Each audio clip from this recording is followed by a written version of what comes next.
and girls.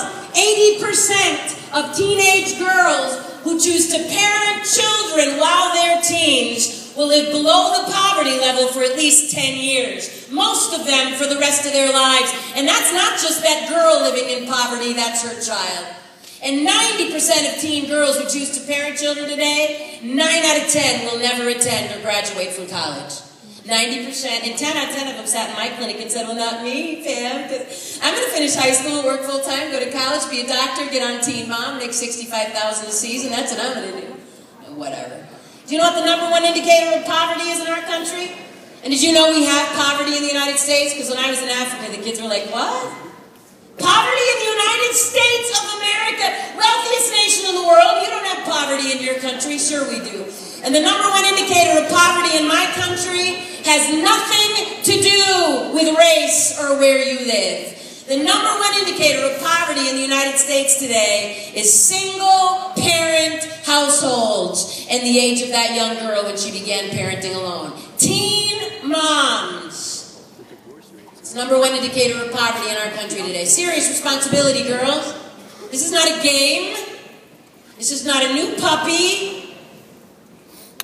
This isn't someone to love you. Boys, in case you've all fallen asleep now, because we're talking about pregnancy and this clearly does not involve you. Young men, you get a girl pregnant in the lovely state of West Virginia, Pennsylvania, Virginia, pick a state, it doesn't matter. You get a girl pregnant in this country, boys, whom you are not legally married to. Not who you like a whole lot, that does not count.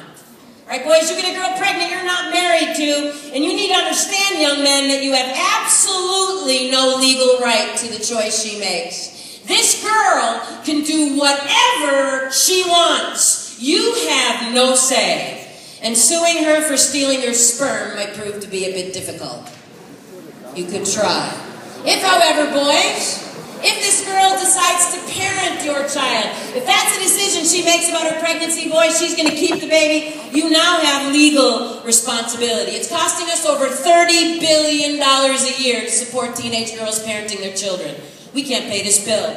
Over the last decade, we've undergone welfare reform. As part of the Federal Welfare Reform Act, we are now requiring in all 50 states the Social Security numbers of both parents on every birth certificate of every child born in this nation. Girls are no longer allowed to say, I don't know who the dad is. Don't feel like naming him. We will have your Social Security number on that paperwork. Boys, if you are named as the father of a child, you will be notified by the county.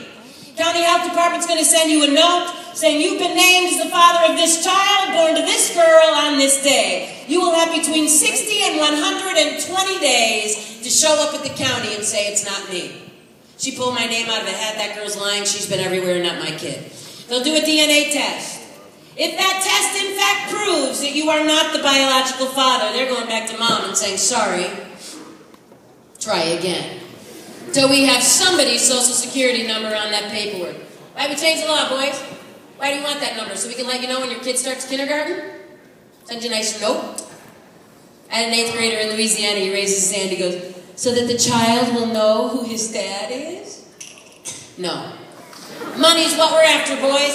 It's going to cost you over the next 18 years between $60,000 and $80,000, and your pay will be garnished. If you are not working, you will incur debt. And when and if you ever do get a job, it's coming out of your paycheck. Let me make this clear, boys. This is not a bill the state is going to politely ask you to pay. We are not collecting. It is coming out of your paycheck, taken out by your employer before you ever see it. I was speaking in my home state of Minnesota, way up north, tiny little rural school, place where people from Minneapolis go to hang out at their cabins and fish during the summer. I got done speaking at this high school, and a senior boy got up in front of his entire school, told them all for the first time that he was a father. It was a girl vacationing in their town the summer before. He had no intentions of marrying this girl. He wasn't going to marry her. And 9 months later, he's a dad.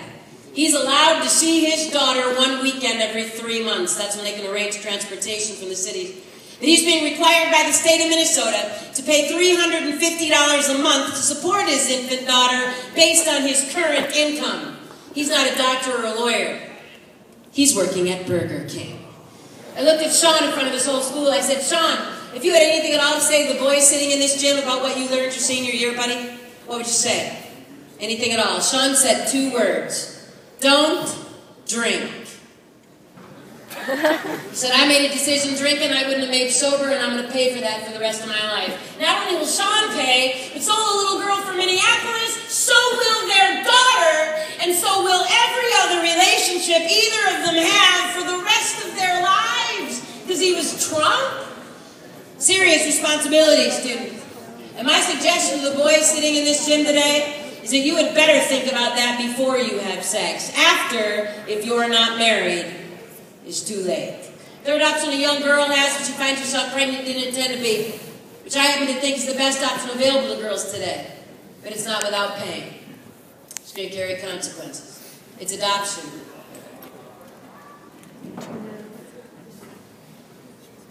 The ability of a young girl to take the child she's carried with her for 9 months and loves with everything she is, to say, I want what's best for my child and I'm not it.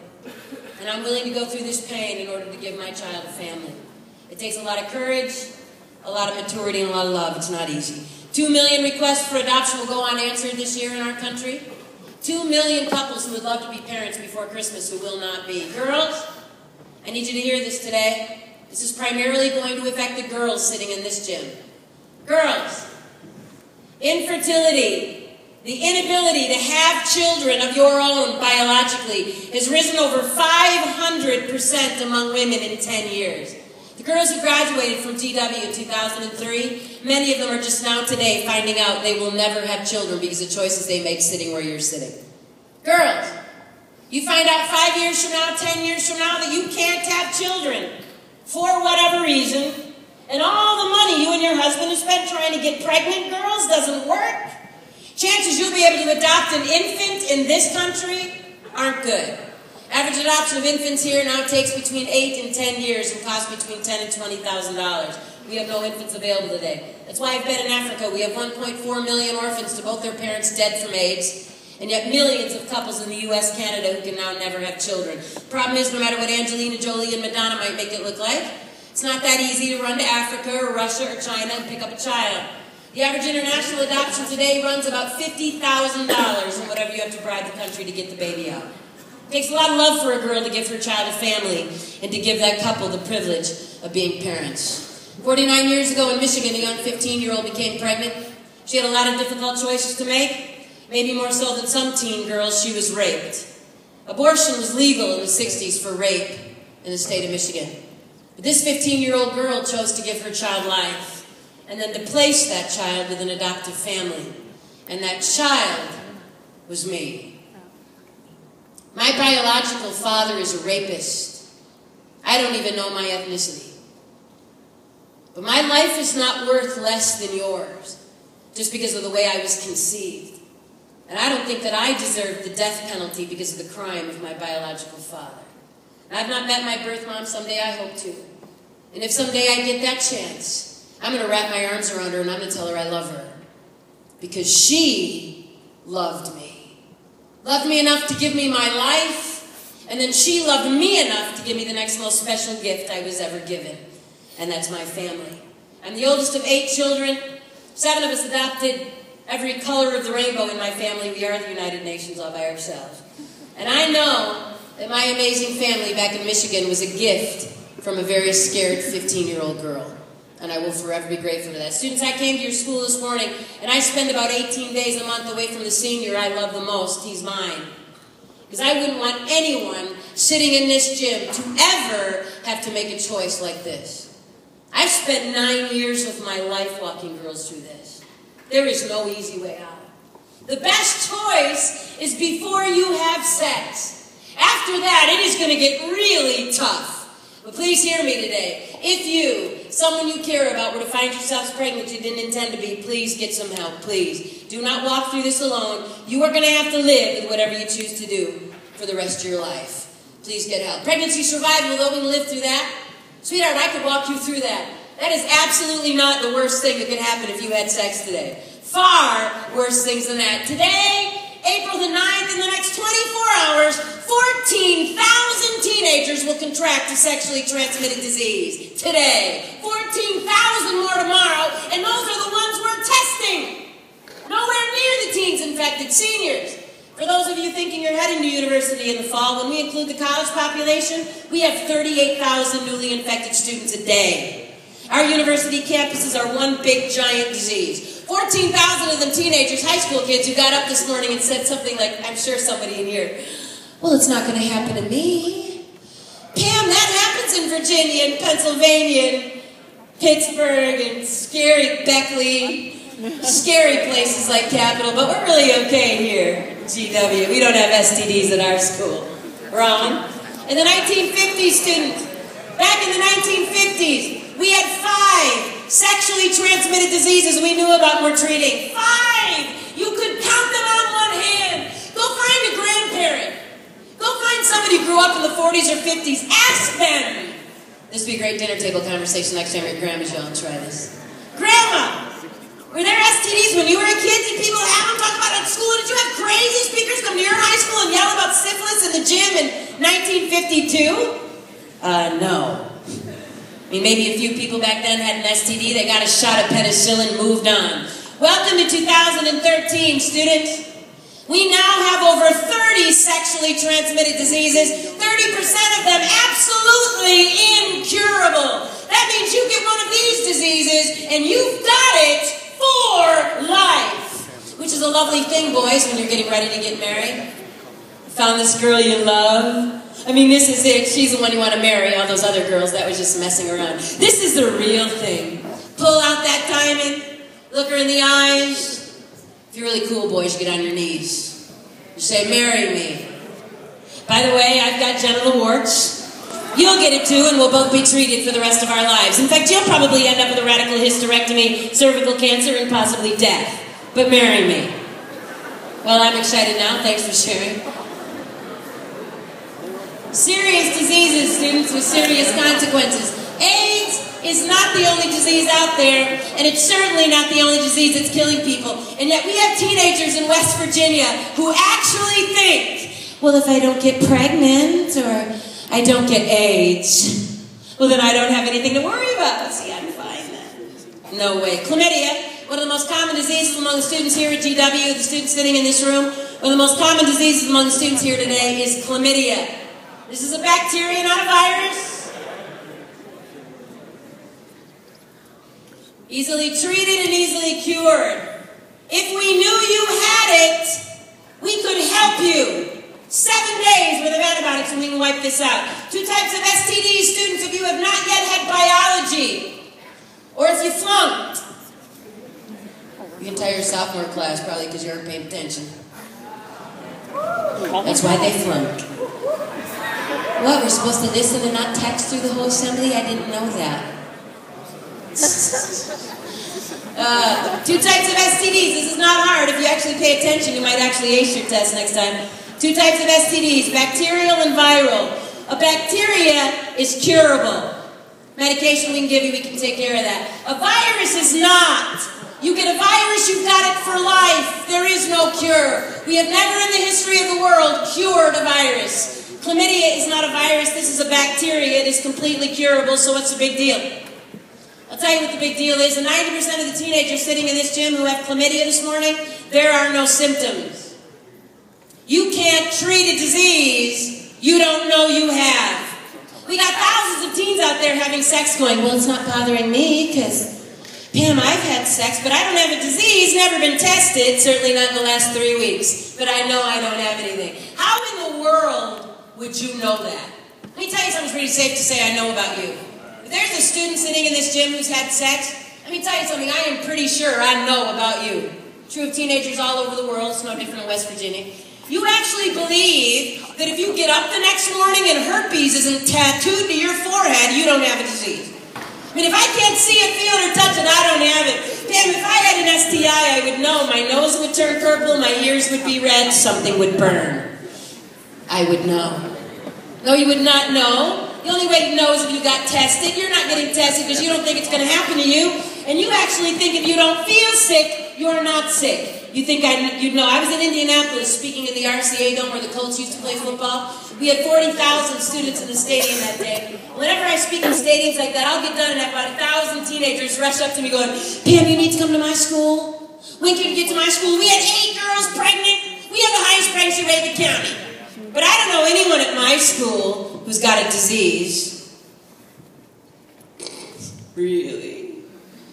First of all, your friends aren't getting tested. And even if they were, do you think they'd tell you? Do you? Hey girls, went to the doctor yesterday, found out I had herpes. Tell everybody by lunch. I would like the whole school to know by the end of the day. Maybe we could put it on the announcements. We needed to do it this morning. We're going to start this next week. We'll try this. Every Monday morning, right after the pledge, we're going to do this. The following students contracted an STD over spring break. They are. Hey, that would be helpful. Then we would all know. What did you think, girls? Did you actually think you were going to show up the Tuesday after your break, walk the hallways of the school today, and go purple nose? Did you see his nose, girls? He did not have that before break. Don't touch him. You think you would know who's sitting in here has chlamydia this morning? Because 1 out of 4 of you do. 1 out of 4 of the students sitting here this morning is infected. You think you know they are? There's no way you know. American Medical Association released a bulletin, said this. Every teenage girl who has had sex must be tested for chlamydia every 6 months. Every teenage girl who has had sex must be screened for chlamydia every 6 months. Why girls? Why not all of you? Don't boys get this? Of course they do. Who do you think you're getting it from, girls? Boys and girls both get this, give it to each other. So why are the doctors only concerned with testing the girls? I'll tell you, girls, listen up. Ladies, you contract chlamydia 1 time in your lifetime, cured or not, and there is a 25% chance you will be sterile for the rest of your life. Girls, you get this twice, it jumps to 50%. Get it 3 times, sweetheart, and there is a very good chance you will never have children. We literally have hundreds of thousands of women entering their mid-20s going, I'd like to start my family now. I'm married, finished college, finally found a good guy, done with all the messing around I did when I was a teenager. Now I want to be a mom. They try, can't get pregnant. They go running to doctors, he checks and says, my goodness, sweetheart, you've got all the scar tissue in your fallopian tubes, your ovaries, your uterus. You have pelvic inflammatory disease, PID. You had chlamydia or gonorrhea when you were at George Washington. What? I had what? I had a sexually transmitted infection? How could I have had that? I didn't know. Too late, girls. Sorry. It's too late. Girls, can I love you just a minute this morning? Girls, I need you to hear me. Girls, that boy can dump you, break up with you, leave this high school, go to university, meet another girl, marry her, and have a family. This is absolutely not going to hurt him. Girls, you're scarred for life. You have more to lose, girls. Please don't miss this. I'm really sorry. Life is not fair. Girls, we will pay a higher price physically every single time. Of the 30 major sexually transmitted diseases, 26 of them primarily damage women. The other 4 damage both. Fair? Girls, I wish I could make stuff up for boys. You know, things are going to turn green, fall off. Seriously, if I could make it up, I would. That would be lying and untruthful, gotta be honest. Girls, you're going to pay the higher price. And I know you think it's not fair, girls, but in case you missed this in 6th grade human reproduction and anatomy, we're different. Boys and girls' bodies are not... The whole sophomore class is looking confused. I didn't think I needed the PowerPoint. You know with me? Girls! We all have open sexual systems. The boys sitting in here all have closed sexual systems. Girls, we are easier to infect and easier to damage. It's the way we're made. Girls, we have to release an egg from an ovary that's made through a fallopian tube that cannot be started anyway. If that takes place, conception takes place, conceived egg, now to attach itself to your uterine wall. There can be no infection, scarring, uterus, like nutrients and needs, baby girls for 9 months to deliver. Boys, men produce sperm. Big deal. It's not that hard. Okay, girls, your system is just a little more complicated. Now, some of my freshman boys are all like, will there be a test? She said that too fast. I have no idea what she said. In my upperclassmen, I see some of my senior boys. Some of you may look at me like this, though, it's tyrant. Well, that's tough. You think that sperm thing's so easy? You just try that then. See, they had a woman speaker get up and talk about sex and she's just dissing men. What's wrong with you? Some kind of feminazi or something? Don't you like men? I like men. I married one. I have 2 boys. My senior son, who'd be sitting here today, is a good boy. He's a good kid. And I know you don't think I'm biased because he's my son. He's a good kid. I'll take some credit for it because I have rules in my house and I have demands in my kids. And I am the parent. They will have the privilege of terrorizing their own children when they're 49. Today it's mine. He's a good kid. What are the rules I have for my son? My son is not even allowed to ask a girl on a date, even ask her, until he has gone and spoken in person to her father. He must gain permission from her father. My brilliant son, first girl he asked on a date last year, very first girl he ever dated, came up to me and said, Mom, this is who I'm going to ask to dance. I'm like, are you sure? He said, yeah. He's a sheriff's daughter. And I know him. I called him up, I said, Sheriff, my son's coming to see you. I would like you in full uniform, please. Please have it. Just take your gun out the whole time he's talking and just spin it around. Because I want my son to understand something. This little girl that he's taking to prom is somebody's daughter who deserves to be respected and honored, not used and cast aside. I have good boys, and I am so sick and tired of traveling this nation and listening to teachers and principals and coaches say this to me out loud. Well, boys will be boys. They're all disrespectful. They just pressure girls. I get worse ticked off when I hear a teenage girl say it. All boys want sex. They just pressure you and dump you, and if you won't put out, you'll be dateless, and you won't be popular, and no one will ever... I have taught my sons to respect women. If they do not, I will kill them. Those are their options. And I know that I am not the only mother in the nation who has taught their son to respect women. So listen, I'm about to say something really nice about a lot of the boys in this gym. So I don't want any boys with selective hearing. They'll be the ones at lunch going, that sex lady hates men. Did you hear? She's a man hater. Pay attention. Girls, I hate you too. I have traveled this country. I have been in towns, cities, high schools, and universities all over this nation. And in every school I've been in, and I don't believe George Washington is different. Girls, I actually believe that sitting in this gym today are young men with integrity. Boys with character. Girls, boys who actually do care about you. The kind of boy, if you were to date him, would look at you and say, I do love you, and you matter. And I might be able to walk away from sex with you without permanent damage, but you won't. And because I love you so much, because you matter so much, I would never ask you to put your life on the line, your ability to have children, your future, your self-respect on the line to meet my momentary need. I would never pressure, demand, hurt, take, and walk. I care too much about you for that. There are boys with that kind of integrity, girls. I married one. Unfortunately, it's just a small word of warning, especially for our 9th grade girls who will date anything that walks. Which is why you should not be dating 9th grade girls. And we can usually tell who that 9th grader is who will date anything that walks, because she's the one dating a senior boy who can't get a girl his own age to touch him with a 10-foot pole. No one will date him. If there are relationships like that going on at this school, I want it over by the end of the day. Text them, change your Facebook status. Freshmen, sophomores, juniors, senior girls, who, if you've done well enough this year, are going to get the unbelievable privilege in a few short months of being freshmen all over again. As a small word of warning, girls, there have always been and there always will be boys who don't care. I've never hated a lady so much. Ever.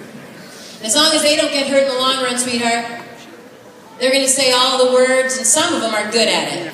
Some of them are blatantly obvious, but some of them are good at it. I love you. But everybody else is doing it. If you won't, she will. I'll die. He's not going to die, and nothing will fall off. He will actually live. And real love respects, girls. Love doesn't pressure, damage, hurt, take, and walk. Girls! Love would never ask you to do something that could damage you for the rest of your life. Girls ask me this every day. Boys never ask this. Girls ask me this daily. Well, how do I know if it's love, Pam? How would I know if he loved me? He said it, my heart's pounding, he's cute. Girls, there's only one way you will ever know if that boy loves you. One way, sweetheart. Put a boundary down. down. Say this far and no further, and watch for respect. You don't have love without respect. It's not possible. I get hundreds of emails from high school boys. Boys write me like, Pam, you are up there making it sound like all the boys are trying to get girls to have sex with, and all these girls are just sweet and innocent. No, please don't. Stop. Boundary. Have you even been on a high school campus ever, Pam Stenzel? Yes, I have. Pam, have you seen girls today? They're so aggressive. Have you seen the way these girls dress now? Just take me now. What was I supposed to do? She started it. She seduced me, Pam. I tried to say no. I was being a man of integrity. But sir, let me tell you what I've said to my kids. One of the reasons I talk to my kids a lot about this is I don't read boys well. Teenage boys can fool me sometimes. When my daughter was in high school, she was not allowed to date any boy her brother did not approve of. Her brother had to say yes. I did not need my daughter's help with the girls.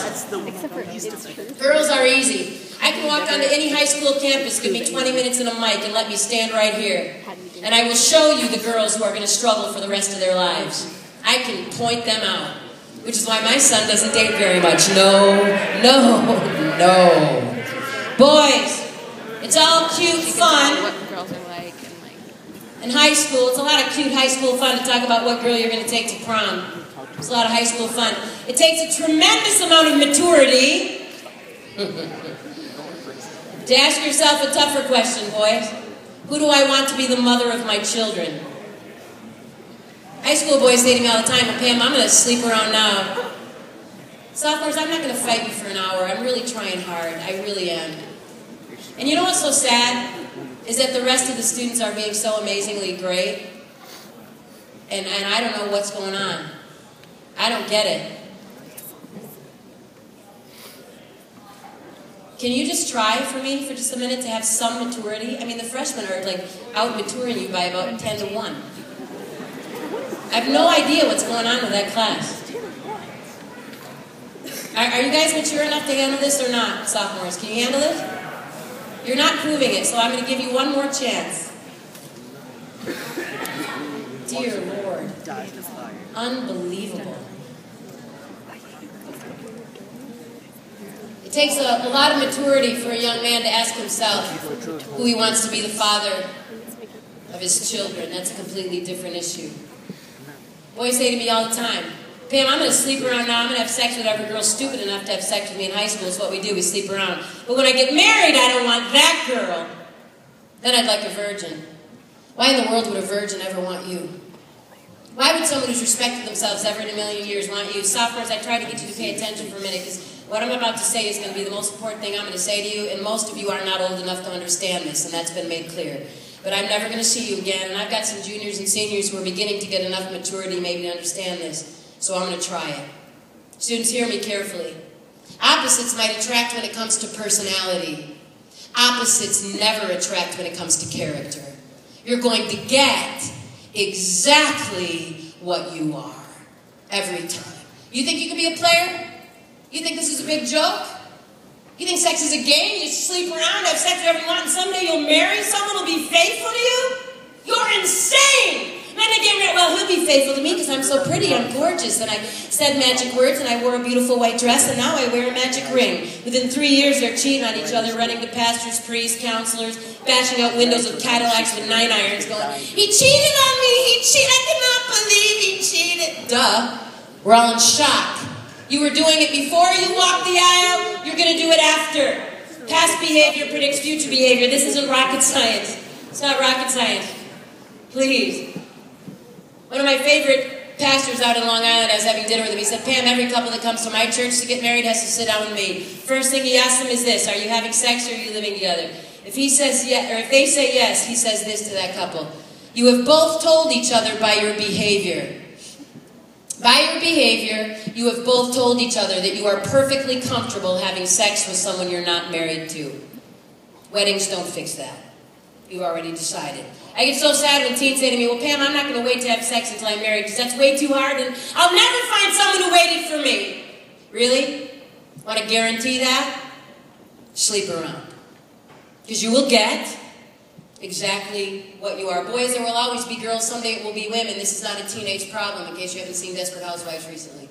There will forever be women who will throw themselves at you. Let's go 10 years down the road. You marry this beautiful girl. You got 2 lovely kids. Your job takes you on the road. I know what that's like. I'm in hotels 14 nights a month. You're tired, exhausted, you've had a long day. You get out to the restaurant bar, you are watching the game, minding your own business, and some woman walks up and throws herself at you. You're going to call your wife later and go, sorry, honey, but she started it.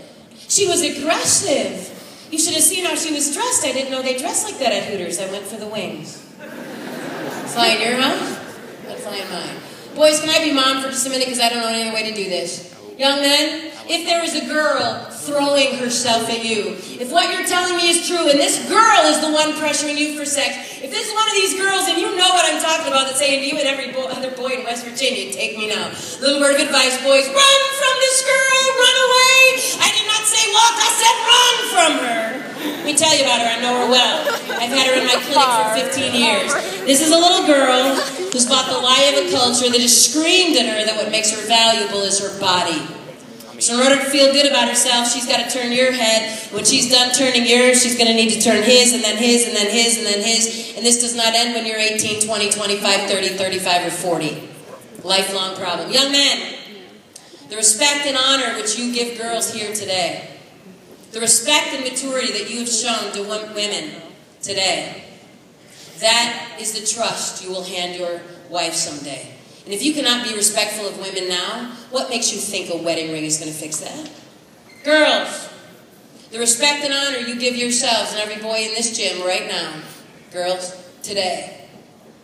The respect you treat yourselves and these young men with today, that is the trust you will hand your husband someday. Pretty white dresses and flowers don't fix this. Don't make everything go away. I had the privilege of watching the only daughter I have walk an aisle in a white dress a few years ago and mean it. My daughter was a virgin when she got married, so was her husband. It's the most amazing day of my life as a parent to this day. And then my daughter sat where you're sitting. She did the teenage thing quite often. You've told me a million times, why did I have to have the sex lady for a mother? My daughter was a virgin when she left high school because I would have killed any boy that came near her. And then I did the scariest thing I've ever done in my life as a mom and dropped my only daughter off at the dorms at Minnesota State University. Cried the entire way home. My husband's like, are you going to make it? I said, no, I'm not. Because I've said everything I can say to this little girl. And I love her more than my life, and I know what she's facing, and I can't choose for her. I tried to apply to be her roommate. They wouldn't have me. My daughter became a militant virgin in college. Let me tell you what I mean by that. She was pretty quiet about her commitment to purity in high school, but when she got to college, she got really loud, and it wasn't because her mom was a sex lady. It was because she saw the pain on her dorm floor every single day. My cell phone became counseling central for freshman dorm 6. I had a girl call me that year. She had chlamydia 3 times. Bawling on the phone to me, wondering if she'd ever have kids. I can't answer that. I had another little girl call me on a Sunday afternoon and woken up at 2 a.m., passed out, completely unclothed, not knowing who had done what to her. I had to send that little girl to the ER. My daughter woke up really fast and said, this is not what I want.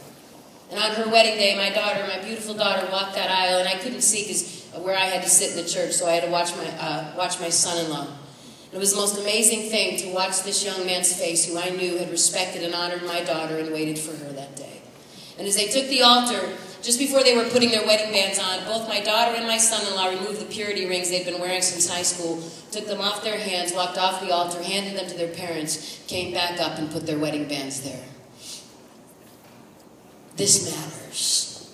It just matters. Then there's herpes. I won't spend time on herpes. Herpes is a virus. You get it, you got it forever, you will give it to your spouse, there is no cure. My daughter and her husband were able to give each other their purity last summer. Many of you will be giving your spouse herpes because you needed to practice.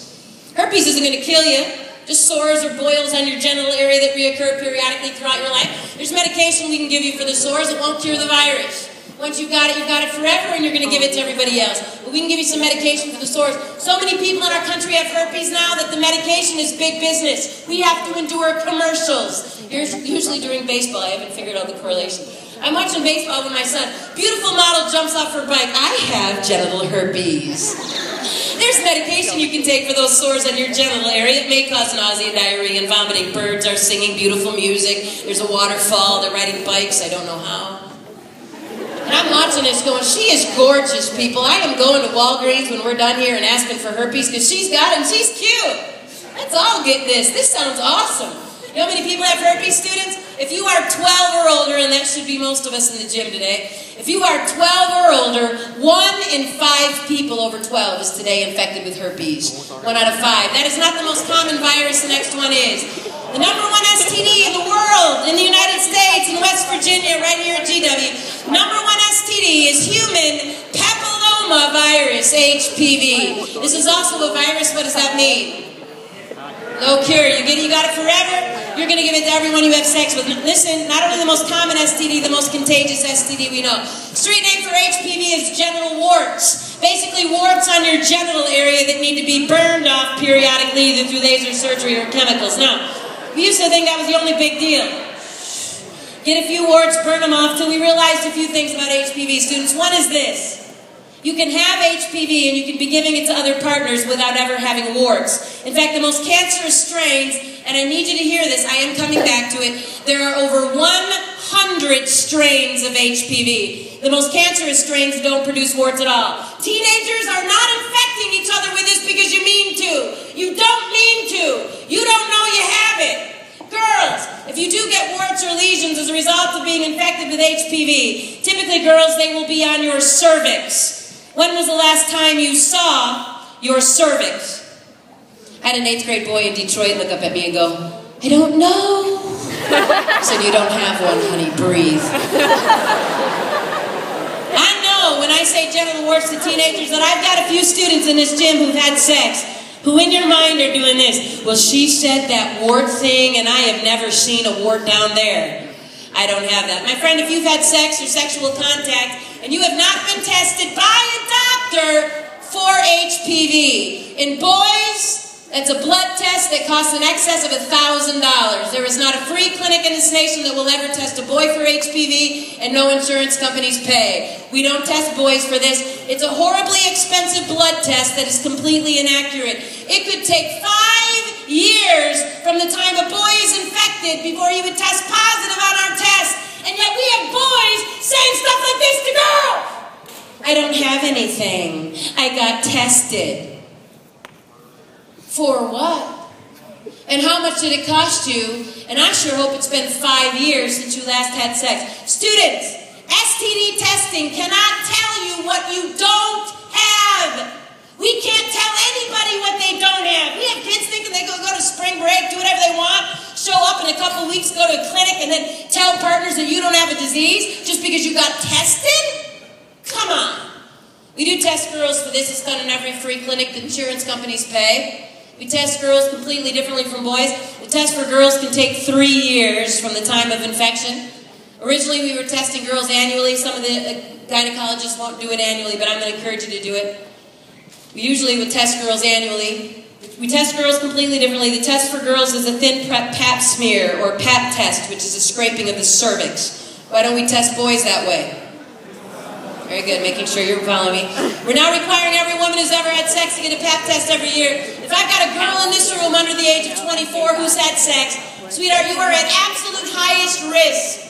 Girls, the younger you are, the easier you are to infect and the more damage to your cervix long term. If I've got a girl in here who's had sex, you must be getting a yearly pap test. Girls, a negative pap test does not mean you don't have HPV. It means you don't yet have cervical cancer. Some of you have heard there's a vaccine for this virus. Quickly, 2006, Merck released a vaccine called Gardasil, originally only being given to girls. We have just begun vaccinating some boys. We have no idea if it works for boys, but we made $40 billion year one vaccinating girls, so bring on the boys, puppies and kittens, bring them all in. Here's what we know about girls. Listen, Gardasil is not a vaccine for cancer. It is a vaccine for this sexually transmitted disease, HPV. Gardasil, the vaccine for HPV, needs to be given to a girl who is a virgin. If you are not a virgin, it will do no good. That's why we targeted 11 and 12-year-old girls. Gardasil, girls, given to a virgin girl, is good for 4 out of the 100 strains of this virus. There are 96 strains still there. This in no way guarantees you will not be infected. Every girl, vaccinated or not, within 1 year of having sex will need a regular pap test. Hopefully that was clear. If not, email me. I will send it to you in writing. Boys, HPV is a little annoying. Having warts burned off your genital area is painful, I'm sure, I'm guessing. And I would have to be there, boys, when you had to tell the girl you loved and wanted to marry about every single partner you have ever had, because I have to know.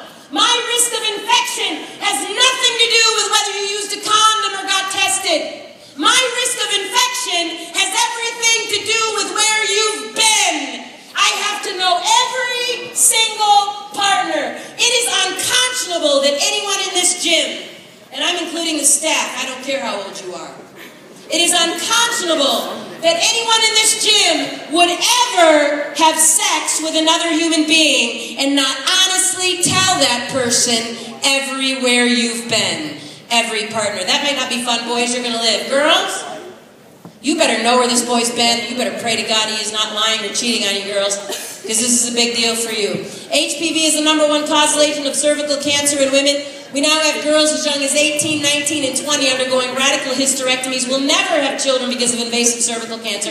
I had a senior come up to me.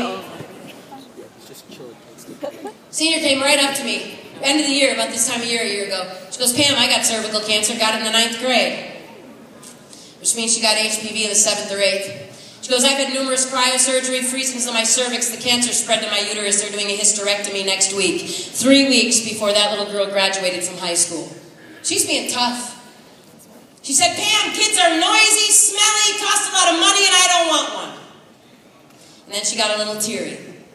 And she said, I'm just trying to deal with the fact that I'm going to have to tell the man I love and want to marry that if he marries me, neither will he. Is it worth this, girls? Because he said he loved you? Because you needed to be popular?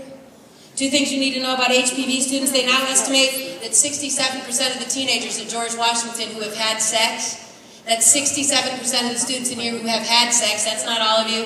Many of you have never had sex. You're virgins. You can run out of here and stim an ailing virgin. You're perfectly fine. 67% of the students in here who have had sex are already infected with at least one strain of HPV. The CDC said last year, there is no way anyone under 24 in this country can have sex with someone who is not a virgin and not get a disease. Here's why. There's not a condom in the world that will protect you from HPV. I did not say it might slip, break, fall off, or you left it in the glove compartment. That's not what I said. Condoms used properly provide no protection at all from HPV. HPV is not transmitted the way HIV is. HIV, the virus that causes AIDS, requires the exchange of body fluid. We need blood, semen, or vaginal fluid exchange. Herpes and HPV are skin-contracted viruses. All it takes is skin contact anywhere in the genital area and you're infected for life and will infect everyone you have genital contact with after that. Let me make this clear, students. It doesn't take what some of you think is sex. You know how many students we've had in our clinics test positive for herpes and HPV who thought they were technically virgins? Thought they could do everything else? Because what was their big fear? What were they worried about? Getting a disease? No, they're worried about getting pregnant. So I can do all this other stuff. It's not sex. It's safe. It doesn't count. I'm still a virgin. Pam, I don't have to tell people what I did that with because it's not sex. Pam, I'm not worried an STD because my boyfriend is a virgin. And you know that because he told me. Students, it's not acceptable to tell you to abstain from sex if we're not going to define it.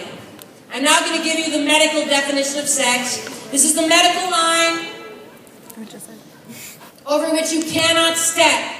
And if you have ever stepped over this line, you've risked disease and you need to get tested. And don't you dare tell anyone you're a virgin. You got kids running around, I'm a virgin, I am, I promise, and they're infecting each other like wildfire. Here's the line. Absolutely no genital contact of any kind. That's hand to genital, mouth to genital, genital to genital. Oral sex is sex, hence the name oral sex. And if you have had oral sex, you are not a virgin, and don't you dare tell anyone you are. And every single partner you ever have will have to know every single person you've done that with. Was that clear? You all know what genital means? Because I get about 100 emails a week from students. Does that mean shaking hands? We don't usually have genital contact with people we're meeting in the hallway. Hello, nice to meet you. Here's a simple rule. If you will both abide by this rule at all times, you're 100% safe. You can run out of your young virgin. Here it is. Ready? Keep your pants on and zipped, boys. If you've done that, you're fine. If you have not done that, you need to get tested. Then there's HIV. You won't spend time on it. Virus causes AIDS. Equal opportunity virus, killing boys and girls the same. Death is death. In light of that, what are we telling you to do to make sure you don't get this virus that will kill you? If I said safe sex to most teenagers, what would they say? Sure, hey Pam, I can sleep with 18 people. I got a piece of latex. Say. We still have teenagers saying this to each other. Maybe you've heard this. Well, I've never had unprotected sex. What in the heck does that mean?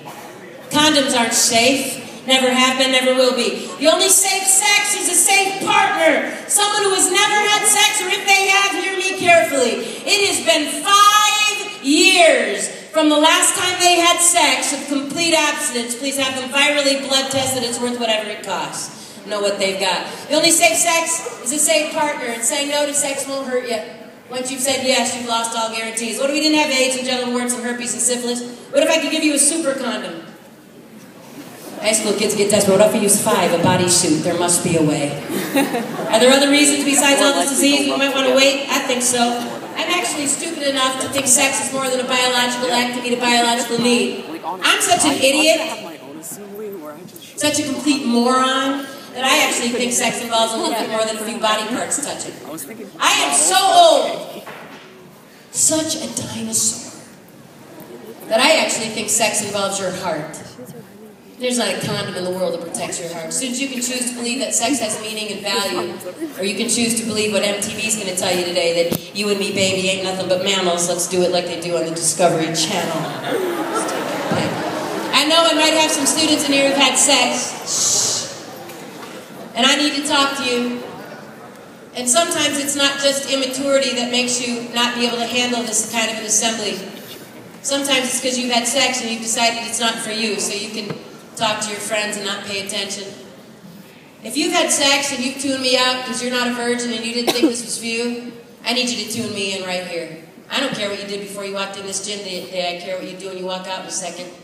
And you can walk out of here and say, it doesn't matter, I've already done it, and I don't need to listen to you. And you clearly don't need to listen to me. Do whatever you want.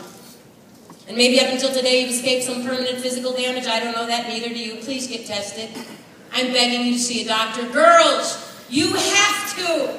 You need to see a doctor this week, again in 6 months, again in a year, 2, 3, 4, and 5.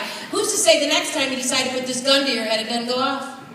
Who's to say the strain of HPV you're carrying today won't kill you, but the one you get next year will? When are you going to begin to build integrity, discipline, trust? You can start today. Don't ever let anyone tell you that because you've had sex in the past means you have to keep doing it, because you don't.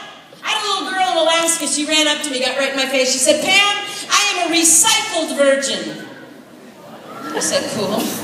She said, when I was 15, I had sex, Pam. It left me with a lot of pain, and I knew that I didn't want to keep getting used and dumped. I didn't want scarred fallopian tubes and cancer. Pam, I wanted sex to mean something. And I made a commitment that I would not have sex again until the day I was married. I said, sweetheart, that's amazing. Someday when you get married, you're going to have to tell that boy what you did when you were 15. You will have to rehearse your past. He's going to need to know. But sweetheart, you're going to be able to look at that boy and you're going to be able to say, for the last 3 years, 5 years, not last week, I slept with every guy I ever dated, but last week I changed. For 7 years, I've waited for you. I've kept myself pure, I have walked in integrity and waited only for you for 7 years. And we're going to know what kind of damage was done. You'd have years to make sure she's okay. You can walk out of here and keep doing what you've been doing, and there's a lot of disease and pain at the end of that road. Or today you can say no more, choice is yours. Someone going, Pam, it's not my choice, you don't get it. If I went to my boyfriend or girlfriend today and told them I love them, I don't want to break up, but I don't want the sex, they'll dump me. And if I won't have sex with them, it's over. Really, what's your relationship based on? It's based on sex. Want to test a relationship that's sexual? Want to find out if they love you? Got a challenge for you today. Stop! See what's left. If they love you, they'll still be around. If they dump you, you just learn. Don't believe me? You don't have to. Prove me wrong. You go right ahead today and prove me wrong. If you're sitting in this gym today and you're a virgin, I've got something I want to say to you. The first thing I want you to hear is you're not alone. You are not the last virgin on the planet. Thousands of teenagers around this nation are now choosing to wait. The CDC said in 2010, we now have more virgins in high school than we have had in 15 years. This pendulum is swinging the other way. If you're a virgin, I want you to hear this from me today, in case you don't hear it from anybody else. Hear it from me today. Good for you. Good for you. You have something so special and so valuable, it's worth whatever it takes to get to your wedding day with no past fear or disease. It's not going to be easy. You're going to get laughed at. Kids are going to say to you, you're not having sex. Everybody's doing it. You're a religious freak. You like Star Wars. What's the problem? Don't listen to this. I had a senior boy chase me down the hall of his Buffalo High School. The boy was 6'8". In my world, that's a genius. The teacher saw him at the end. He said, Pam, that tall boy that was chasing you down the hall, 4.0 student, full ride scholarship to play basketball at Duke University. Chased me down the hall of his high school going like this. Virgin! You do not miss a 6'8" senior yelling virgin at you ever. He caught up with me. This is what he said. He said, Pam, it's easy for girls. It's easy for girls to tell people they're virgins, but you don't know what it's like for a boy. You don't hear the locker room talk. You don't hear the boys on my basketball team talking to everybody, bragging about who's easy and bragging about who they're having sex with. What do I say to my buddies when they're mocking me because I'm a senior and a virgin? I said, young man, the next time your friends start to tease you because you're saving yourself for your wife, I want you to look at your friends and I want you to say this. Any day, tonight, I could choose to be like you, but you will never again be like me. Once it is gone, it is gone. It takes that long to throw it away. It takes a lot of integrity to wait. I told you I couldn't choose for you. The choice is yours. You deserve the best. Don't ever settle for less than that. I'm going to let your principal come and dismiss you.